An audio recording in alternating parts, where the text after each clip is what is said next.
Before his sudden emergence onto the pages of pirate history, Bartholomew Roberts was merely John Roberts, a humble third mate on the slave ship Princess.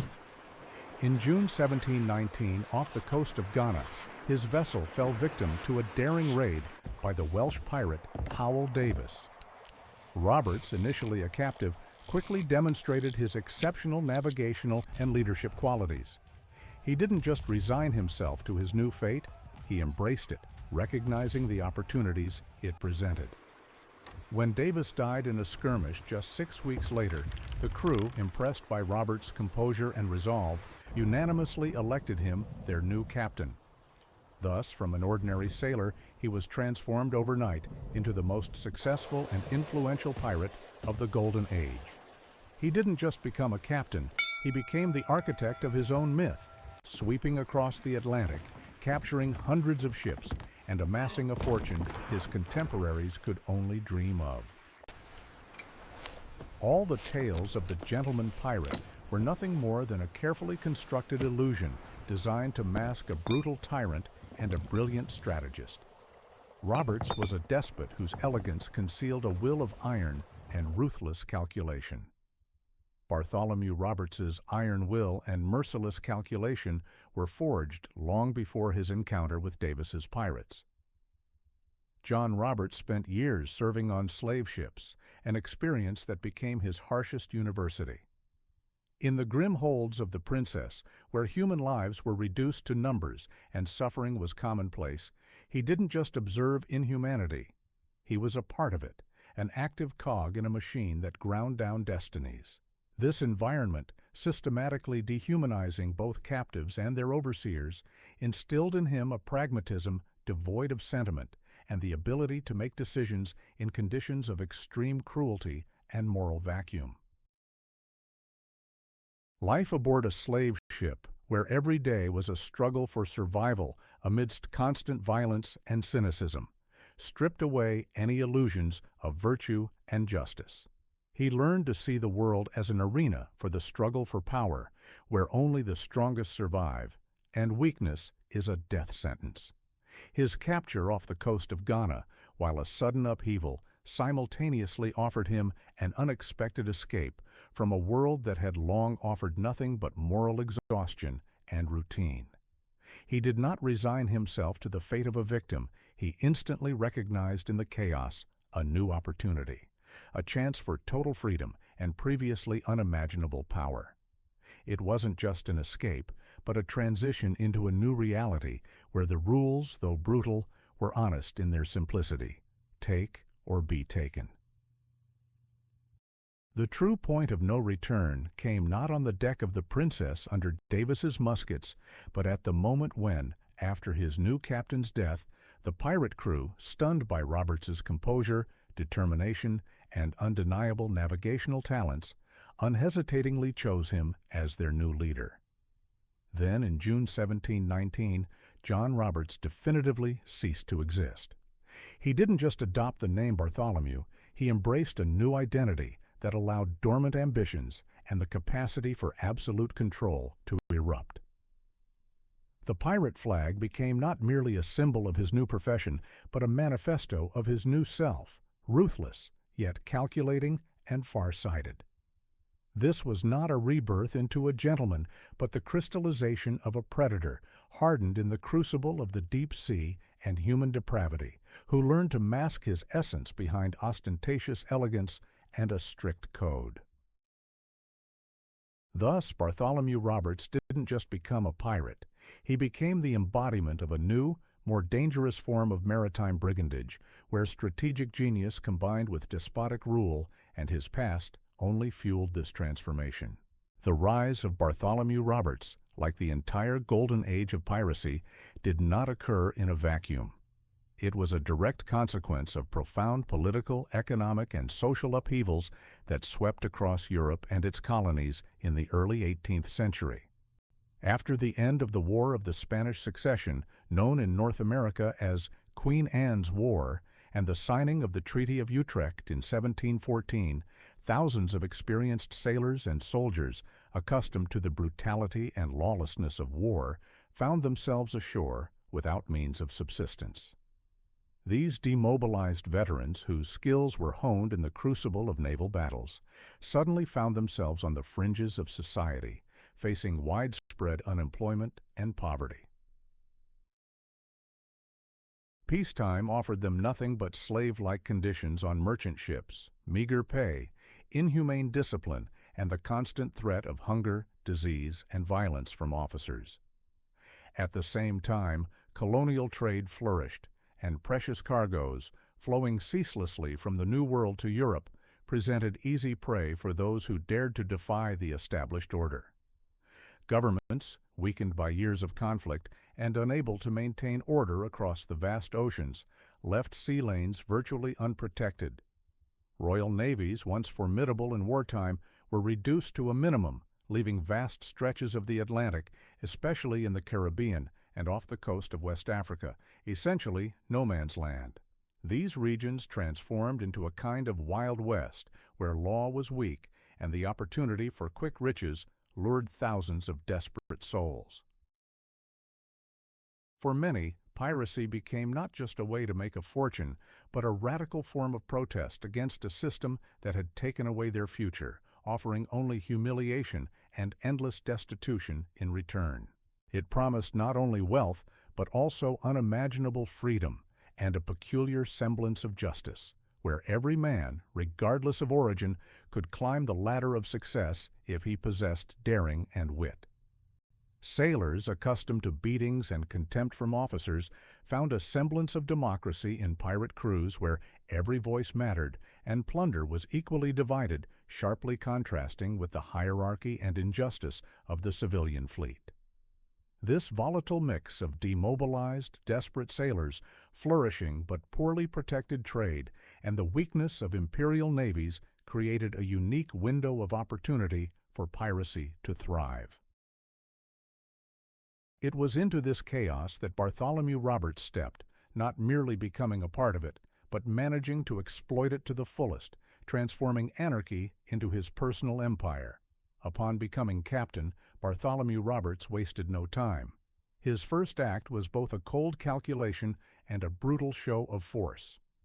In retaliation for Howell Davis's death, he immediately led his ship back to the coast of Ghana to Cape Coast Castle, the very British trading post where his predecessor had died. This was not merely an act of revenge, it was a statement. Roberts, who had not yet truly solidified his new role, showed that he would tolerate no disrespect. He seized the fort's governor, ordered him hanged from his own ship's yardarm, and then, under the threat of cannons, forced the garrison to pay a substantial ransom. This was not simply robbery, but a carefully planned act of intimidation, designed to assert his authority among the crew and instill fear among those who dared to oppose him. But the true test of his genius and audacity lay ahead. Just weeks after the Cape Coast incident, Roberts made a decision that seemed insane, even to the most desperate pirates. He led his ship, the Royal Rover, across the entire Atlantic Ocean to the shores of Brazil. This was a move of incredible boldness, requiring outstanding navigational skills and unwavering self-confidence. The target was not just a random merchant ship, but the Portuguese Silver Fleet, an annual convoy transporting immense wealth from the colonies to Lisbon.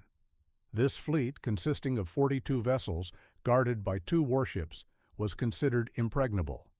In September 1719, in the Bay of All Saints near Bahia, Roberts found his prey. The fleet lay at anchor, awaiting the last ship, and this was a fatal mistake. Under the cover of night, the pirate ship, with only 26 guns, stealthily approached the armada. Roberts, without flinching, ordered his crew to attack. He did not engage in direct combat with the warships, understanding the suicidal nature of such an endeavor. Instead, he employed a lightning strike tactic, boarding the largest and most richly laden vessel, the Sagrada Familia, the convoy's flagship. This was not just a capture, but a masterful demonstration of piratical art. Under the cover of darkness and chaos, while the Portuguese recovered from the suddenness of the attack, Roberts's pirates plundered the flagship's holds, taking gold, silver, jewels, and even a diamond-encrusted cross intended for the King of Portugal. The booty was so grand it would have sufficed for several lifetimes, 40,000 gold coins, vast quantities of silver, and precious stones. This triumph not only made Roberts one of the wealthiest pirates of his time, it elevated him to the status of a legend, showing that his ambitions knew no bounds, and his cunning could turn any risk into incredible success. He didn't just plunder, he set precedents, changing the rules of the game across the vast ocean. This grand triumph, however, was merely the tip of the iceberg of his true genius, the genius of control and psychological manipulation. Bartholomew Roberts understood that to maintain power over a crew consisting of hundreds of desperate, often brutal ruffians, mere force was insufficient. He needed a complex toolkit, combining a display of absolute ruthlessness with a subtle play on human weaknesses and aspirations. He created a system in which every pirate, despite outward equality, was under his constant surveillance and influence. Roberts's first and perhaps most potent tool was his famous pirate code. This was not merely a set of rules, but a meticulously crafted social contract that promised every crew member unprecedented fairness and equal distribution of plunder for that era.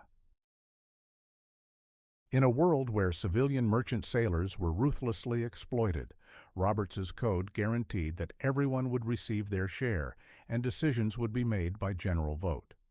This created an illusion of democracy, playing on the deep discontent of sailors with the injustices of imperial systems. However, behind this facade lay rigid despotism. Any violation of the code was punished with a brutality that left no doubt as to who was truly in charge. Death, marooning, or public flogging. These punishments served as powerful levers for maintaining iron discipline. Roberts, like a skilled conductor, manipulated fear and hope, constantly balancing encouragement and retribution. He was also a master of spectacle and personal branding. His ostentatious elegance, expensive clothes, jewel-encrusted cutlasses, and ever-present pistols hanging around his neck were not mere whims. This was a carefully constructed image of the gentleman pirate, both terrifying and alluring. This image, bolstered by his incredible victories, spread across the Atlantic, preceding his ships. He knew that fear was the most effective ally. His display of luxury and nonchalance in the face of danger, as well as his famous flag depicting a pirate standing on two skulls symbolizing death and destruction, served not only to intimidate enemies, but also to maintain morale and faith in invincibility among his own men. Roberts possessed a unique ability to adapt and learn quickly. His experience on slave ships, where he witnessed and participated in inhumane efficiency, taught him to value pragmatism and not to succumb to sentiment. He instantly recognized talents in his crew, be they experienced navigators, gunners, or fighters, and did not hesitate to utilize their skills, delegating authority while retaining absolute control. He didn't just command, he inspired and motivated, promising hungry and desperate men not only wealth, but also unimaginable freedom that only he could offer. Thus his personal charisma, bolstered by ruthless calculation and unprecedented successes, transformed him into something more than just a captain. He became a living legend whose name itself was a weapon. But a name that became a weapon inevitably attracted those who sought to break it. Every captured ship, every ton of gold, every humiliation of colonial authorities, all added up to colossal damage that empires could no longer ignore. Losses amounting to millions of pounds, sterling depleted the treasuries of London, Lisbon, and Madrid. Trading companies, whose ships vanished into the Atlantic abyss, demanded decisive action. Piracy, once a convenient pretext for weakening competitors, now became a threat to the very foundation of the imperial economy. However, while royal navies were slowly deploying, Roberts's antagonists also operated from within. The plundered treasures did not vanish into thin air. They flowed into the shadow economy, creating an entire network of beneficiaries. Corrupt governors, greedy merchants, and unscrupulous agents working in port cities from Jamaica to West Africa acted as silent patrons of the pirates. They bought contraband for a pittance, provided cover and supplies, transforming colonial settlements into thriving black market hubs. This internal corruption, like a cancerous tumor, undermined imperial power from within, making the fight against piracy even more complex and ambiguous. Every official who turned a blind eye to pirate revenues became part of the same system that had spawned Bartholomew Roberts. Pressure on the metropolises grew, and the once reduced royal navies were ordered to restore order. The British Crown, most affected by Roberts's audacity, declared total war on pirates. Squadrons were dispatched to the Caribbean and the coasts of West Africa with the specific task of eradicating maritime brigandage. At the center of this campaign was Captain Chaloner Ogle, an experienced and determined officer of the Royal Navy. Ogle was not just another captain, he was the embodiment of Britain's new, ruthless strategy. He was allocated 2 warships, the Swallow and the Weymouth, and given carte blanche for any actions necessary to capture or destroy the most elusive pirates.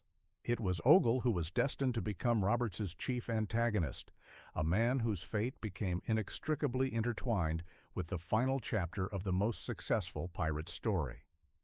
His mission was clear, not just to expel pirates, but to wipe them off the face of the ocean, restoring the rule of law and protecting trade routes. Ogle understood that this would require not only military might, but also tactical cunning capable of surpassing the genius of Bartholomew Roberts himself. He meticulously studied pirate routes, their favorite hideouts, their tactics, preparing for the decisive confrontation. And as Roberts continued his audacious raids, the invisible noose around him tightened, guided by the hand of Chaloner Ogle. In early 1722, Bartholomew Roberts, accustomed to impunity and unimaginable successes, made his fatal mistake.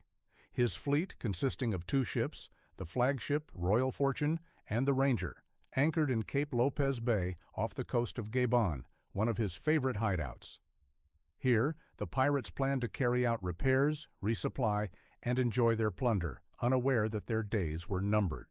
Captain Chaloner Ogle, whose invisible noose had been tightening around Black Bart for months, finally received an accurate intelligence report. He knew where the target was. On the morning of February 10, 1722, Ogle's squadron, consisting of the Swallow and the Weymouth, appeared on the horizon. Roberts, with his characteristic overconfidence, initially mistook the warships for ordinary merchant vessels. But as the Swallow, under Ogle's command, drew closer, his officers realized these were not traders. This was the Royal Navy. The Ranger, commanded by Captain James Skierme, was the first to sail out to intercept the Swallow, believing it was dealing with a single opponent. This proved to be a fatal tactical error. Ogle, demonstrating calculated composure, ordered his ship to retreat, luring the Ranger away from the bay where Roberts's flagship lay. The Ranger's pirates, misled, rushed in pursuit, confident of an easy victory. When the Swallow suddenly turned and delivered a full broadside, the Ranger was trapped. The battle was short and brutal. The pirates, accustomed to easy prey, encountered professionalism and superior firepower. Skierme and many of his crew died, and the survivors were captured. The next day, February 11th, Ogle returned to Cape Lopez. Roberts, having received news of the Ranger's fate, realized he was cornered. He was furious, but his strategic mind instantly assessed the situation. He ordered the Royal Fortune's crew to prepare for battle. Roberts, clad in his most expensive scarlet damask coat, with a diamond cross around his neck and 2 pistols, as always, ready for a fight, ascended to the deck. He had no intention of surrendering. His plan was audacious to break through the Swallow, using his ship's speed and maneuverability, and escape into the open sea. He believed in his invincibility, his genius, his luck. As the Swallow approached, Roberts ordered a broadside, hoping to break through the British ship's defenses and slip past. But Ogle, having studied the pirates' tactics, anticipated this maneuver. The British ship returned massive fire. One of the Swallow's broadsides proved fatal. Grape shot struck Roberts directly in the throat. He fell to the deck, dying instantly. His men, loyal to the code and their captain, immediately threw his body overboard to prevent it from falling into enemy hands. They knew the Royal Navy would display his corpse for all to see as a symbol of piracy's downfall. Roberts's death marked a turning point. The crew of the Royal Fortune, deprived of their charismatic and despotic leader, lost the will to resist. Several desperate attempts to break through proved futile. Soon, the pirates surrendered. Of the 254 crew members captured by Ogle, 77 were sentenced to death by hanging, the largest mass execution in the history of piracy. Dozens more were sent to prisons or sold into slavery. The fall of Bartholomew Roberts was not merely the end of one pirate's career, it was the symbolic conclusion of the Golden Age of Piracy. His death exposed the carefully constructed illusion of invincibility and freedom. The myth of the gentleman pirate who could not be defeated shattered against the reality of British military might and the tactical genius of Chaloner Ogle. The Royal Navy finally showed its true strength, demonstrating that no despot, no matter how clever or lucky, could forever defy the power of empires. The era when the ocean was a Wild West was coming to an end, giving way to restored order and the ruthless persecution of those who dared to violate its laws. Roberts's death and the mass executions of his crew were not just a demonstrative reprisal, but a powerful signal across the Atlantic. The Royal Navy, emboldened by Ogle's success, did not cease its operations. On the contrary, it intensified pressure, systematically clearing the sea lanes. Once reduced squadrons now continuously patrolled key trade routes, especially in the Caribbean and off the coast of West Africa. This led to immediate and tangible financial consequences. Trading companies whose losses from pirate raids amounted to millions of pounds sterling breathed a sigh of relief. Insurance premiums for maritime shipping, which had reached astronomical values at the peak of pirate activity, began to plummet. Now cargoes, whether sugar from Jamaica, tobacco from Virginia, indigo from Carolina, or gold and silver from Brazil, reached European ports with much greater reliability. This stabilized prices for colonial goods and ensured predictable supplies, which was critically important for the nascent global economy. Investors, previously hesitant to commit capital to overseas ventures due to the high risk of losing ships and cargo, regained confidence. The influx of investment stimulated the expansion of plantations and mining enterprises in the colonies, which in turn increased trade volumes and consequently the revenues of the metropolises. For the British Crown, as for other European powers, the victory over piracy meant not only the restoration of authority, but also a significant replenishment of the treasury. Increased trade volumes directly led to higher customs duties and tax revenues. The reduction in military expenditures for fighting pirates, although it required initial investment in naval buildup, in the long run freed up resources that could be directed to other imperial needs. Politically, it was a triumph of centralized power over anarchy. Colonial governors, who previously might have been corrupt or simply powerless against pirates, now received direct naval support and clearer instructions from London. The work of the Admiralty courts in the colonies was strengthened, now promptly hearing cases of captured pirates and handing down harsh sentences. This strict legal system, backed by naval power, finally undermined the previously existing tacit network of pirate support among local merchants and officials. The ocean, once a lawless zone, was gradually transforming into a controlled space where rules were established and enforced by imperial navies. This allowed metropolises to more effectively exploit their colonies, extracting resources and ensuring a continuous flow of wealth.